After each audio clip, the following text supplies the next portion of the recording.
Les agents de lycée le menottèrent avec un sourire moqueur, ignorant que l'homme qu'ils traitaient comme un délinquant était un officier d'Interpol en mission d'infiltration. Et, pire encore, dans quelques minutes, un convoi armé arriverait pour les récupérer. Un parking vide en périphérie de New York. Des réverbères clignotants. L'écho de bottes claquant sur le bitume et un silence qui coupait l'air.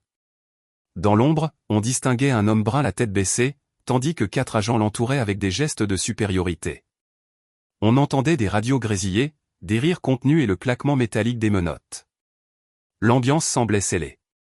Il n'avait aucune échappatoire, mais ce silence serait bientôt brisé de la manière la plus inattendue. Les agents de lycée se regardèrent avec une arrogance contenue. Un immigré clandestin de moins dans les rues, murmura l'un d'eux en serrant fermement l'épaule du détenu. L'homme, identifié comme Gabriel Méné, restait silencieux, les yeux rivés au sol, comme s'il acceptait l'humiliation sans résistance. Pour les officiers, il n'était qu'un latino ordinaire, un visage de plus sur leur liste interminable d'arrestations. Mais ce qu'ils ignoraient, c'est que Gabriel n'était pas un fugitif ordinaire. Il était un agent de liaison secret d'Interpol, travaillant sous identité réservée.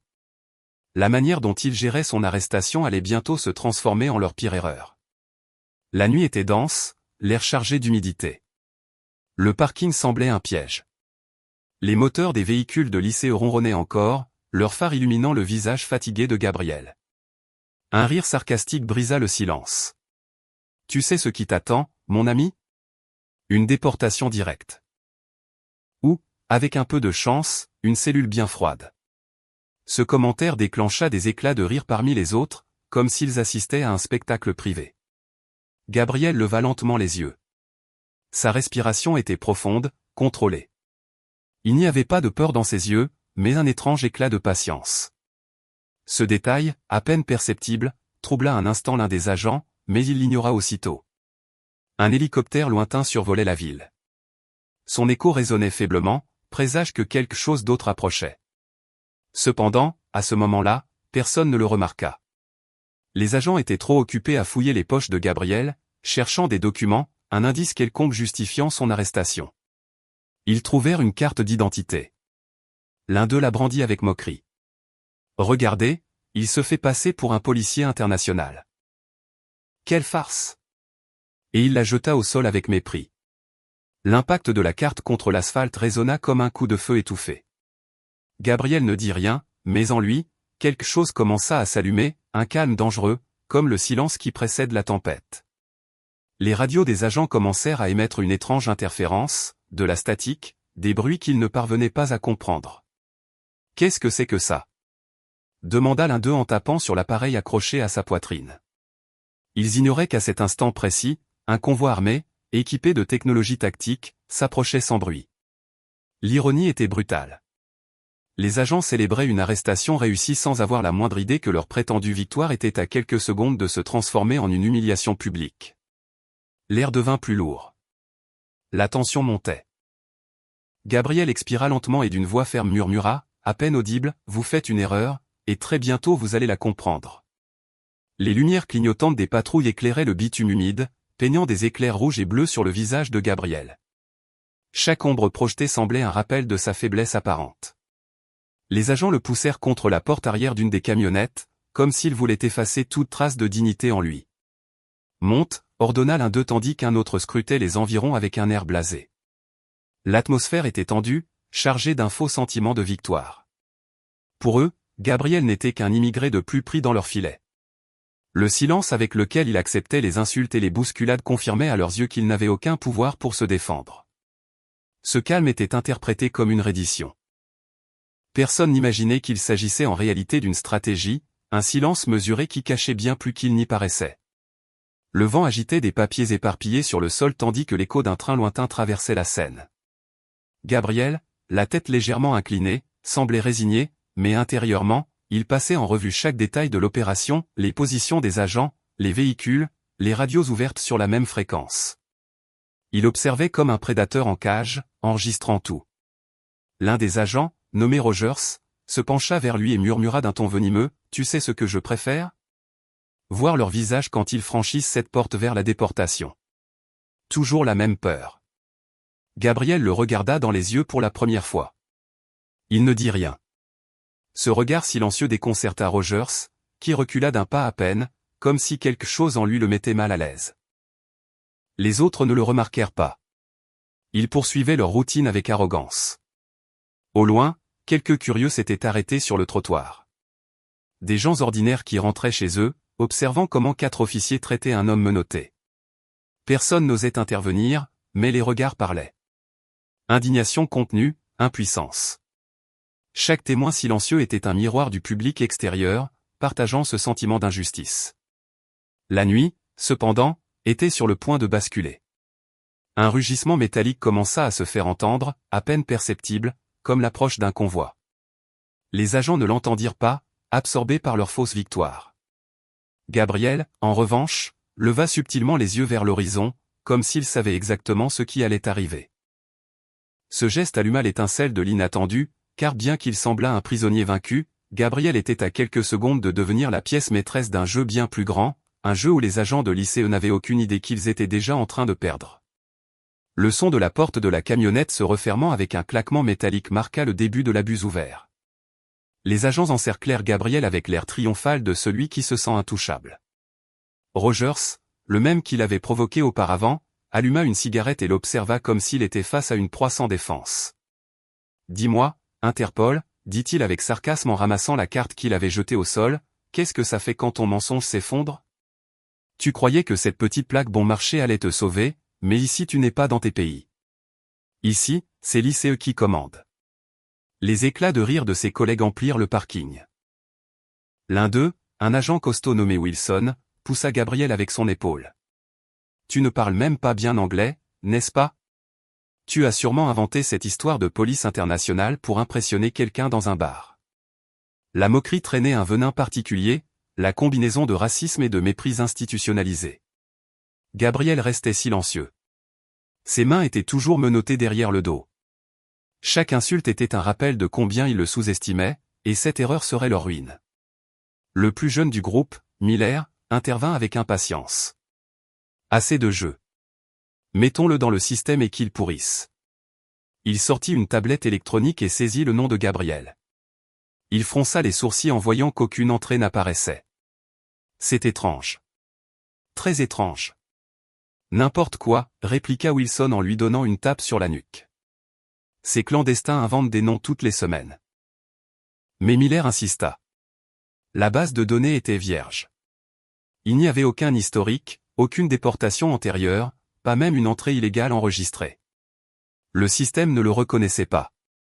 Cette absence, loin de le rassurer, suscita un certain malaise. Rogers, irrité, lui arracha la tablette et cracha par terre. Et alors? Ça prouve juste qu'il utilise de fausses identités. Ce type se croit malin, mais on le verra bientôt menotté dans un avion. Les curieux sur le trottoir continuaient de regarder. L'un d'eux, un homme âgé, murmura à voix basse à son compagnon, « Il n'a pas l'air d'un criminel. Il y a quelque chose d'étrange ici. » Les mots se perdirent dans le vent, mais l'ambiance était déjà en train de changer. Le prétendu triomphe de l'ICE commençait à montrer des fissurés, bien que les agents tentassent de maintenir leur récit d'autorité, l'ombre du doute commençait à s'étendre. Gabriel leva lentement la tête et d'une voix ferme lâcha une phrase qui glaça l'atmosphère, « Vous commettez une erreur qui vous coûtera cher. » Le silence qui suivit fut bref, quelques secondes à peine, mais chargé d'une tension insupportable. Les agents éclatèrent de rire, se moquant de l'avertissement. « Il va nous faire peur maintenant, » dit Wilson avec ironie. Aucun d'eux ne soupçonnait qu'à cet instant précis, un convoi spécial traversait les rues avoisinantes, avançant comme un prédateur invisible. Chaque seconde les rapprochait, et le destin de tous était sur le point de changer. L'écho des rires flottait encore dans l'air quand Gabriel, d'un mouvement lent mais ferme, se redressa à l'intérieur de la camionnette. Ses yeux, maintenant fixés sur Rogers, ne montraient plus de résignation, mais un calme défiant. L'agent, mal à l'aise face à ce regard, éteignit sa cigarette contre la tôle du véhicule et se pencha vers lui. « Et qu'est-ce que tu vas faire, toi, menotté et seul ?» cracha-t-il, convaincu de sa supériorité. Gabriel attendit quelques secondes comme s'il choisissait soigneusement ses mots. Puis il parla d'un ton grave, posé, qui força tout le monde à l'écouter. « Je ne suis pas seul, et vous allez le découvrir très bientôt. » Le silence tomba comme un coup sec. Rogers fronça les sourcils, cherchant le soutien des rires de ses compagnons, mais cette fois personne ne rit. Miller déglutit, quelque chose dans l'assurance de Gabriel, dans cet éclat de ses yeux, ne correspondait pas à l'image d'un immigrant désespéré. Gabriel inclina légèrement la tête vers le sol et ajouta d'une voix encore plus basse, presque comme un murmure à glacer le sang, « Je vous l'ai dit, vous vous êtes trompé d'homme. » Le commentaire provoqua un malaise. Wilson laissa échapper un rire forcé, essayant de briser la tension. « Tais-toi, tu parles trop. » Il le poussa à nouveau, mais cette fois Gabriel ne bougea pas d'un millimètre. Cet acte de résistance minimale, ce geste de fermeté au milieu de l'humiliation, arrêta l'atmosphère comme un éclair figé dans l'air. Les curieux sur le trottoir échangèrent des regards. L'un d'eux sortit discrètement son téléphone portable et commença à filmer, pressentant que quelque chose était sur le point d'exploser. Le vent souffla plus fort. Au loin, un rugissement métallique se faisait entendre de plus en plus près. Des moteurs synchronisés, lourds, comme l'avancée d'une machinerie de guerre. Rogers regarda ses compagnons, étonné. Quelqu'un a appelé des renforts? Personne ne répondit. Les radios sur leur poitrine émirent un claquement d'interférence, suivi d'un code numérique chiffré. Gabriel leva les yeux vers l'horizon et, pour la première fois, sourit. Un sourire bref, contenu, mais suffisant pour déstabiliser tout le groupe. La tension monta en quelques secondes. Miller, le plus jeune, s'agita. Et, qui diable est ce type? Gabriel le regarda directement et répondit calmement, « Je suis la raison pour laquelle, dans quelques minutes, vous serez en train de supplier des explications. » Ce fut l'instant exact où un grondement déchira l'air. Plusieurs camionnettes noires, sans un signe visible, apparurent au bout de la rue, avançant en formation serrée. Les phares aveuglèrent les agents de l'ICE, qui sortirent immédiatement leurs armes sans comprendre ce qui se passait. Le pouvoir qu'ils avaient exercé jusqu'à ce moment se fissurait, et le silence attentif des témoins se transforma en un murmure collectif d'étonnement. La balance de la scène commençait à basculer, et elle le faisait avec violence. Les véhicules noirs s'arrêtèrent net. Leurs portes s'ouvrirent à l'unisson et des hommes armés avec une précision chirurgicale en descendirent. Ils ne portaient pas d'insigne visible, mais leur gilet tactique et la coordination de leurs mouvements révélaient un entraînement militaire. Le silence devint insupportable. Les curieux retenaient leur souffle. Les agents de l'ICE levaient leurs armées, au milieu de tous, Gabriel, toujours menotté, restait serein comme s'il l'avait attendu depuis le début. L'un des officiers du convoi leva un mégaphone. Sa voix résonna, ferme, sans hésitation, « Agents de l'ICE, baissez vos armes. Vous détenez un membre actif d'Interpol en mission internationale. Je répète, votre prisonnier n'est pas un immigrant illégal. C'est un agent de liaison sous protection spéciale. » Les mots frappèrent comme un marteau dans l'air.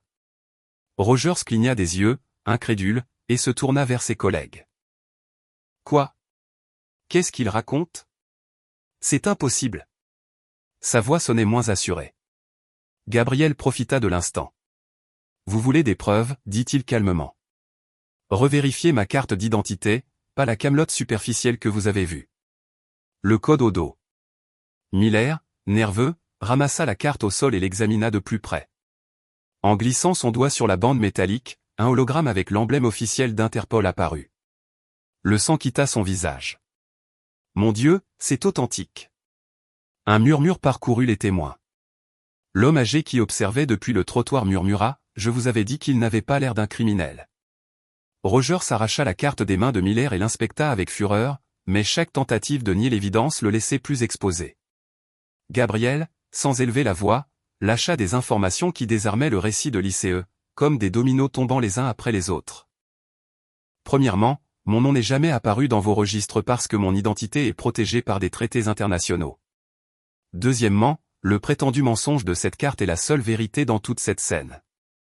Troisièmement, vous venez d'agresser, d'humilier et de détenir un officier en service devant des témoins et avec des caméras qui filment. Chaque phrase était comme un couteau. Wilson baissa lentement son arme, sa respiration s'accéléra. Miller semblait sur le point de s'effondrer. Seul Rogers restait debout, bien que la sueur sur son front le trahît. Les curieux, de plus en plus nombreux, sortaient leur téléphone pour filmer. Le pouvoir n'était plus entre les mains de l'ICE. Le récit se fissurait minute après minute, et ce qui auparavant ressemblait à une arrestation exemplaire commençait à sentir le scandale. Gabriel éleva la voix pour la première fois avec un ton qui résonna dans l'espace. Avez-vous vraiment cru que vous pouviez jouer avec ma vie sans que personne ne le remarque? Le convoi armé fit un pas en avant. Le cercle du pouvoir se refermait et les agents de l'ICE semblaient pour la première fois ne plus savoir quoi faire. Le parking vibrait de tension. Les curieux n'étaient plus de simples spectateurs, ils s'étaient transformés en jury silencieux, filmant chaque seconde. Rogers, rouge de fureur, tenta de garder le contrôle. « C'est un coup monté », cria-t-il. « Cet hologramme peut être falsifié. Ce type est un imposteur et vous, il désigna le convoi, vous ne vous êtes même pas identifié. » Mais avant qu'il ne puisse finir, l'officier commandant le groupe spécial leva un appareil rectangulaire, pressa un bouton et projeta dans l'air un écran holographique. Un dossier y apparut avec un sceau numérique, Opération Sentinelle, signé par Interpol et partagé avec des agences internationales.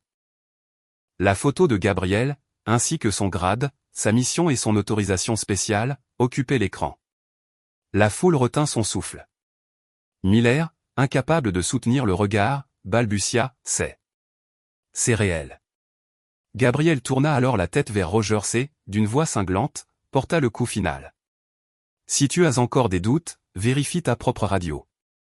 Elle est déjà interceptée. » Comme s'il avait répété la scène, la radio de Rogers émit un bip et commença à diffuser des voix claires en plusieurs langues, des coordinations entre Interpol, la police de New York et l'équipe spéciale qui venait d'arriver. Il n'y avait plus de place pour la négation. Le public réagit immédiatement. Une femme sur le trottoir s'exclama à voix haute, il le traitait comme un criminel et c'était un agent infiltré. Les regards se firent poignards vers les hommes de l'ICE. Certains curieux commencèrent à crier, d'autres applaudissaient la révélation tandis que les téléphones portables capturaient chaque angle. Rogers serra les dents, essayant de garder son sang-froid, mais la sueur coulait sur son front. L'officier du convoi fit un pas de plus en avant, d'une voix ferme et tranchante. Gabriel Méné était infiltré pour suivre un réseau international de trafic humain et vous, au lieu de collaborer, vous avez interféré avec la mission. Savez-vous ce que cela signifie? Wilson laissa tomber son arme, vaincu. Miller baissa la tête, mais Rogers résistait encore désespérément. Non, c'est un coup monté pour nous humilier. L'ICE ne se trompe jamais. Gabriel, menotté, se pencha vers lui et murmura, suffisamment fort pour que tous entendent, ce n'est pas que l'ICE ne se trompe pas, c'est qu'il ne supporte pas d'être exposé. Ce commentaire déclencha une vague de murmures, quelques applaudissements étouffés. L'autorité de l'ICE s'effondrait sous leurs yeux et, tandis que Rogers tentait de se ressaisir, le convoi armé se déploya en formation, les encerclant. L'air n'était plus à la moquerie ni au contrôle. Il était maintenant empreint de honte, d'indignation et d'une certitude grandissante. La vérité avait éclaté et le système censé protéger se retrouvait mis à nu devant tous. Gabriel restait debout, les menottes brillant encore sous la lumière des phares. Sa respiration était lente, contrôlée, mais sa voix portait désormais un poids différent. Il ne parlait plus seulement aux agents face à lui, il parlait à tous, aux curieux, aux convois, même aux caméras qui filmaient chaque détail. « Vous vous rendez compte de ce qui vient de se passer » commença-t-il d'un ton ferme. 4 hommes avec des insignes et des armes ont cru qu'ils pouvaient décider qui mérite le respect et qui ne le mérite pas. Juste à cause de la couleur de peau et de la langue. Un murmure parcourut la foule. Rogers tenta de l'interrompre, mais l'officier du convoi leva la main et le força à se taire. Gabriel continua, sa voix gagnant en intensité. Ce n'est pas la première fois. Combien d'innocents ont été arrêtés de cette manière? Combien ont été humiliés sans témoin, sans preuve, juste parce que quelqu'un a décidé qu'ils avaient l'air coupables? Le silence devint gênant. Les curieux hochèrent la tête, certains les yeux brillants de larmes. Gabriel fit un pas en avant, faisant directement face aux hommes de l'ICE. J'ai la chance que ma vérité soit venue au jour, mais qu'en est-il de ceux qui n'ont pas de carte d'Interpol ni un convoi qui arrive à temps? Combien se perdent dans un système qui préfère fermer les yeux plutôt que d'admettre une erreur? Sa voix trembla à peine, non par peur, mais par une rage contenue. Aujourd'hui, ils m'ont menotté moi. Demain, cela pourrait être n'importe lequel d'entre vous, dit-il en se tournant vers les témoins. Car lorsqu'un système s'habitue à humilier les faibles, tôt ou tard, il cherchera de nouvelles victimes. Les mots flottèrent dans l'air comme un écho impossible à ignorer. Wilson baissa les yeux, incapable de supporter le poids de l'accusation. Miller semblait sur le point de fondre en larmes. Même certains curieux commencèrent à murmurer des phrases de soutien. Il a raison. Ça ne peut pas continuer comme ça. Gabriel prit une profonde inspiration, fermant les yeux un instant avant de conclure. Si quelqu'un comme moi, avec toute une équipe derrière, a dû supporter cette humiliation, imaginez ce que souffre celui qui n'a personne. Ce n'est pas une erreur isolée, c'est le reflet d'un système qui doit être exposé et changé. Un silence sépulcral domina la scène et, au milieu de celui-ci, la figure de Gabriel, menotté mais droit, semblait plus libre que jamais. Sa voix n'avait pas seulement défendu son innocence, elle avait mis en accusation tout un appareil de pouvoir. Les mots de Gabriel restèrent suspendus dans l'air comme un verdict. Le silence qui suivit ne fut pas d'indifférence, mais de retenue, d'une foule qui était en train de digérer l'ampleur de ce qu'elle avait vu. Et puis, lentement, les réactions commencèrent.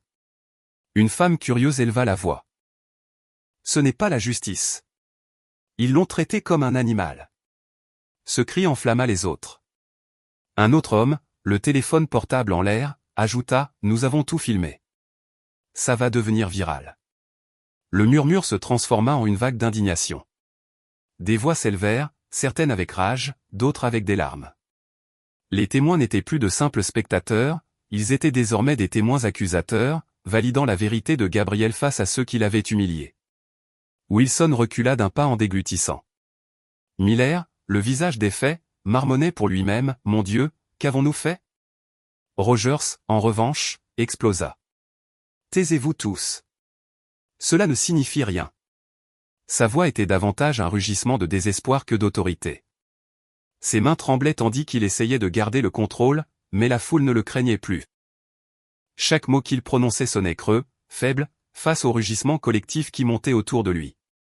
L'officier du convoi, ferme, s'adressa aux personnes présentes.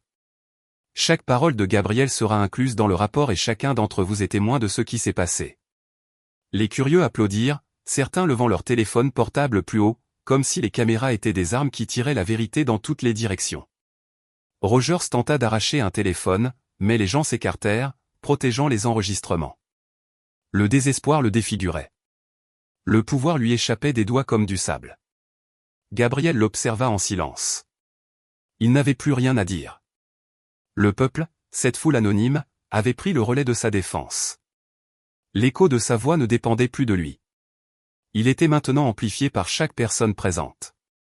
Le convoi encerclait l'ICE, marquant des limites claires. L'image était brutale.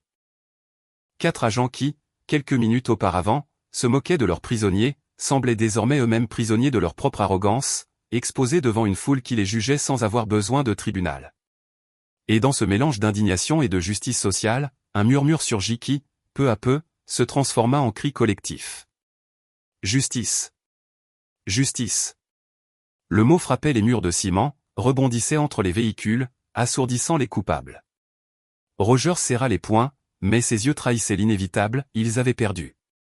La validation sociale était déjà scellée et l'autorité de l'ICE face à la foule commençait à s'effondrer comme un bâtiment corrodé de l'intérieur. L'écho du cri collectif résonnait encore lorsque l'officier commandant du convoi s'avança pour faire face aux agents de l'ICE. Sa voix résonna avec une autorité inattaquable. Agent Rogers, Wilson et Miller, vous êtes placés sous enquête immédiate pour obstruction à une mission internationale et abus de pouvoir. Remettez-moi vos armes. Le monde s'arrêta. Rogers ouvrit les yeux avec fureur, incrédule. Vous ne pouvez pas faire ça. Nous sommes l'ICE. Le convoi l'encercla en quelques secondes. Il n'y eut pas besoin de violence. Le pouvoir avait changé de main. La foule, attentive, retint son souffle. L'officier répéta d'une voix plus dure, « Remettez-moi vos armes maintenant. » Wilson, tremblant, fut le premier à céder. Il posa lentement son pistolet au sol sans oser regarder personne.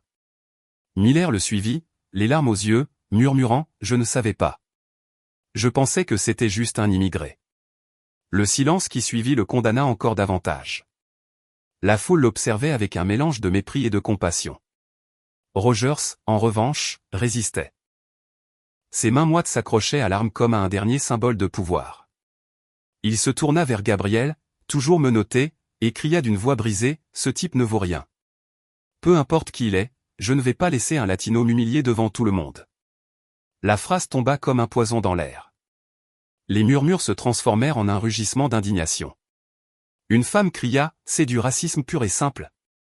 Les téléphones portables filmaient chaque seconde. Rogers, piégé par sa propre arrogance, ne comprenait pas que sa ruine était scellée. L'officier du convoi donna l'ordre final. Désarmez-le. 2 hommes de l'équipe se déplacèrent avec précision. En quelques secondes, Rogers fut maîtrisé contre le capot de sa propre camionnette. Son pistolet, arraché de ses mains. La foule éclata en applaudissements, en acclamations et en larmes contenues. Gabriel observait tout en silence. Il n'était plus le détenu humilié, il était désormais le centre du respect, l'homme qui avait résisté avec patience et qui, sans un seul coup, avait inversé le pouvoir. L'officier du convoi s'approcha de lui et, d'un geste solennel, retira les menottes. Le claquement métallique en s'ouvrant résonna comme un coup de tonnerre de liberté. La foule répondit par un applaudissement assourdissant. Gabriel, enfin libre, respira profondément. Rogers, en revanche, haletait de défaite, maîtrisé et humilié devant tous. Le pouvoir s'était inversé et la justice avait porté un coup que personne n'oublierait. Mais la scène gardait encore un dernier souffle, une conclusion qui marquerait à jamais la mémoire de tous les présents. Le bruit métallique des menottes tombant au sol résonnait encore lorsque Gabriel frotta lentement ses poignets rougis. Le geste était simple, mais chargé d'un symbolisme brutal. L'homme, qui avait été traité comme un délinquant, était maintenant libre et réhabilité devant tous. Le silence qui suivit fut rompu par une explosion d'applaudissements, d'acclamations et même de larmes chez certains témoins. Gabriel, la respiration coupée par la tension accumulée, se tourna vers la foule. Ses yeux rencontrèrent ceux du vieil homme qui l'avait défendu à voix basse depuis le début, ceux de la femme qui avait crié son indignation, ceux du jeune homme qui le filmait avec un téléphone portable tremblant d'émotion. Et alors, d'une voix ténue, il remercia, « Merci de ne pas vous être tu. » Le convoi restait ferme, encerclant toujours les agents de l'ICE maîtrisés. Rogers se débattait avec une fureur inutile, mais personne ne l'écoutait plus. Son autorité avait été pulvérisée. Wilson et Miller restaient silencieux, portant le poids de la honte publique. Gabriel avança de quelques pas vers le vieil homme sur le trottoir. L'homme, les larmes aux yeux, tendit une main tremblante. Gabriel la saisit et l'étreignit fortement. Ce geste intime, simple, devint le véritable point culminant de la nuit.